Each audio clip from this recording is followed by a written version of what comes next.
My children even came to take me away from Laurel because of the rent hike. Tonight on DC News Now at 10, pushing back against higher rent. Some say they almost got priced out of their homes because it became too expensive to live there. We're live in Laurel, Maryland, where renters are going to City Council for help. Plus, riding the Metro for free, a push to give DC residents Metro money is now closer to becoming reality. We're live with the full details just ahead. Also, the one person or thing that comes out on top every single time is Mother Nature. Hurricane Ian is moving quickly through the Caribbean, now threatening the Florida Gulf. Our chief meteorologist, Janessa Webb, shows us how the storm surge could impact us here in the DMV. And that's where we begin tonight. Thanks for joining us for DC News Now at 10 on DCW 50. I'm Chris Flanagan. And I'm Tasmeen Mahfouz. All eyes are on Florida this evening. The Tampa Bay area is under mandatory evacuations as Hurricane Ian grows stronger, set to hit the area as soon as Wednesday. Officials at the National Hurricane Center warned the storm could cause catastrophic damage. Florida Governor Ron DeSantis issued a state of emergency. We will see on the Gulf Coast of Florida heavy rain, strong winds, flash flooding, storm surge, and perhaps isolated tornado activity. And that is true regardless of the precise track that this takes. Meanwhile, Virginia Task Force 1 is now on the ground in Florida. The group says they expect to see a lot of infrastructure and home damage, also a lot of flooding. They'll be helping evacuees who may be trapped or in dangerous situations.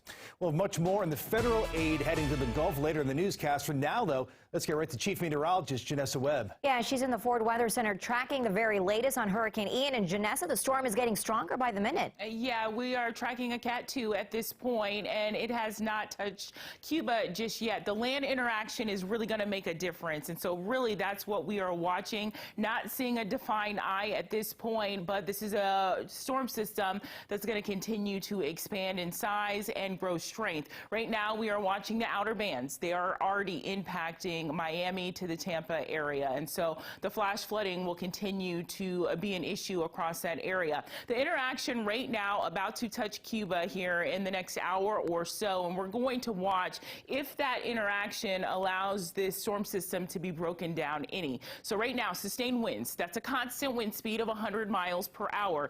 As it goes into the southern Gulf of Mexico, now the National Hurricane is saying we are looking at a Cat 3, and this energy will continue to rev up. By tomorrow afternoon, we are looking at our first major hurricane of the 2022 Atlantic hurricane season to impact the continental U.S. It will not lose its force, and right now you can see between Wednesday to about Thursday, it does go down to a Cat 1, but still, the impacts, they are going to be far-reaching. Please take note, if you have family, friends, to be evacuating across central Florida all the way into the northern panhandle, also Georgia now, and to Mississippi as well. This cone of uncertainty really just shows you the center of circulation, where the storm is going to be impacting the most, but we still haven't talked about storm surge, the massive flooding, and also the severe weather threat that is going to be far-reaching. This is our latest update here. In the next hour or so, around 11 o'clock, we'll get our next update. But look how it goes into the Carolinas, all the way into Atlanta, going into the weekend. What impacts will this hurricane have on the DMV? We'll look at that coming up, guys. All right, Janessa, thank you. And new tonight, it could become more affordable to take public transit in the district. Yeah, today a council committee moved forward with an effort to give riders $100 per month for transit. And Mariel Carbone is live for us in Woodley Park tonight. And Mariel, this is only for district residents. That's right. So if this were to be passed, you'd first need to prove that you're a district resident and then sign up for the program. Now, $100 a month would go on your Smart Trip Metro card, and the whole goal of this is to make it easier to hop on the Metro to go anywhere you need to go.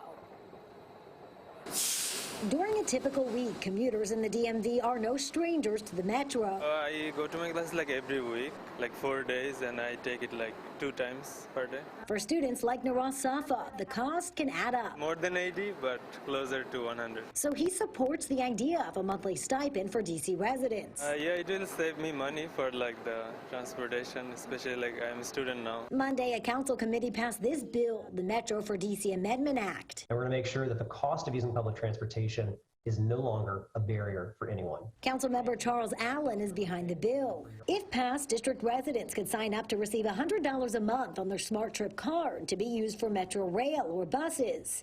The money would not roll over. The bill also allocates $10 million annually to improve transit service and reliability. And this is so crucial because you got to do both. You got to make it more affordable and ensure service is improved. It's estimated the subsidy program would cost $163 million annually, but an exact amount would depend on who signs up and if they use the full $100 a month. Funding would come from extra money in the city budget. Be awesome. I mean, I think that they should do more to support people not driving in the city. Metro writer Kellyanne Foster likes the idea and believes it'll help get more people back on the Metro. I would hope it would help because it's not busy on the Metro at all. Gabriel Krishak agrees. Yeah, I think it would be a smart idea for the city to do it, to get more people who are maybe on the edge, who haven't used it before, who haven't used it in a while.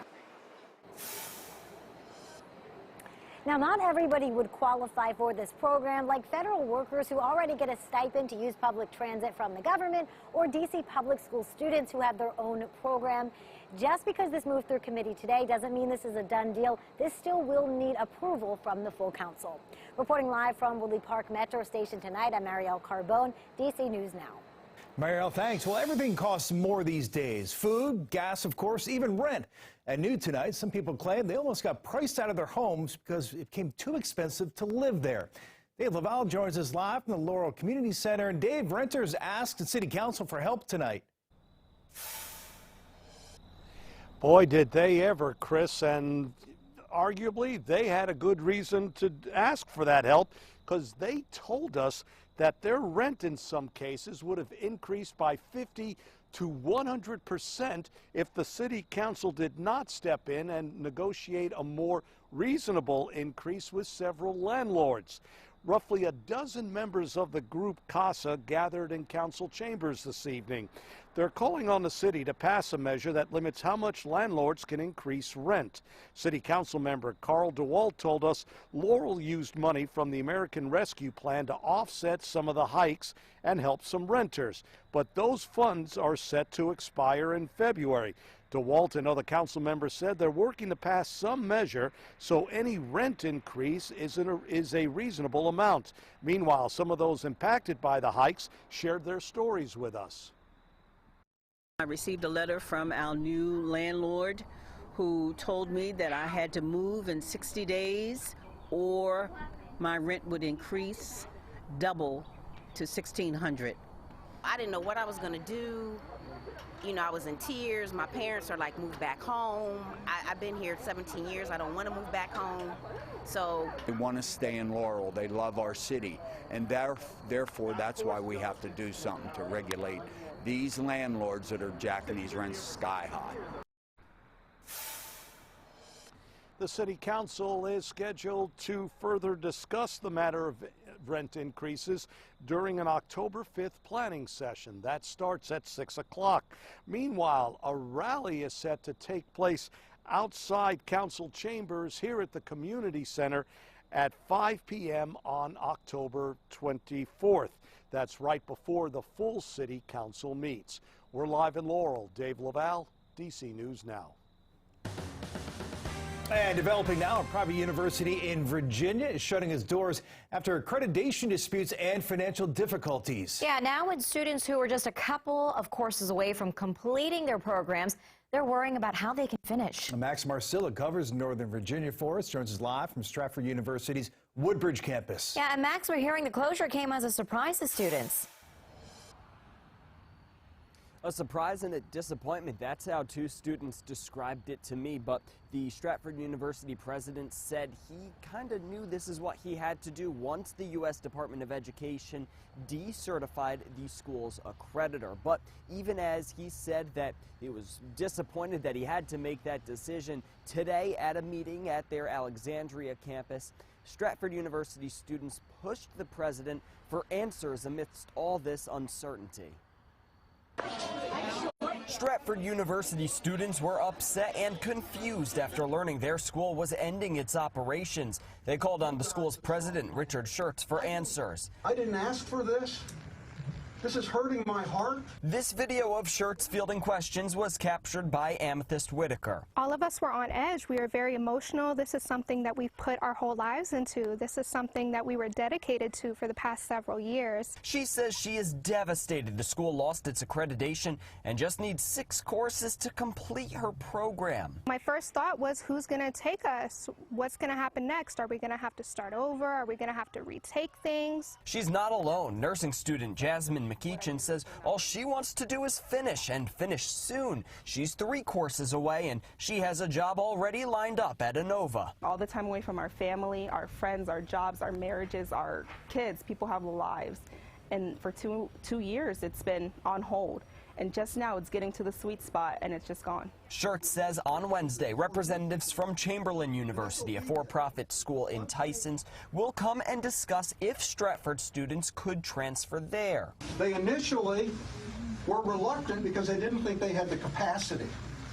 But if they can use some of our faculty and use some of our clinical slots, we convinced them they had the capacity. Whether it's Stratford, ECPI, Chamberlain, any of the schools that they have mentioned, anyone just taking us without being pushed back over a year, that would be great. But Whitaker says she won't be content until everything is finalized. So that sounds good, but in all actuality, Stratford has said things like this in the past.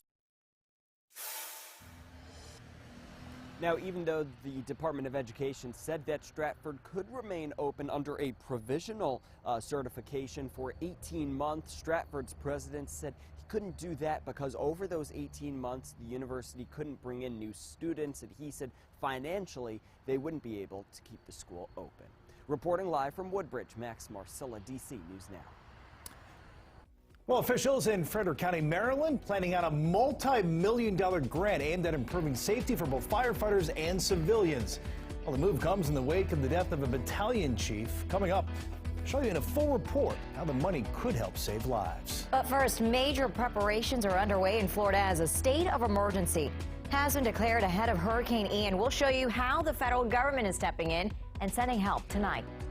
And the big problem is now we're running out of time. No matter what category the storm system is, it's going to have far-reaching impacts across Florida and sections of the Southeast. We'll look at that coming up.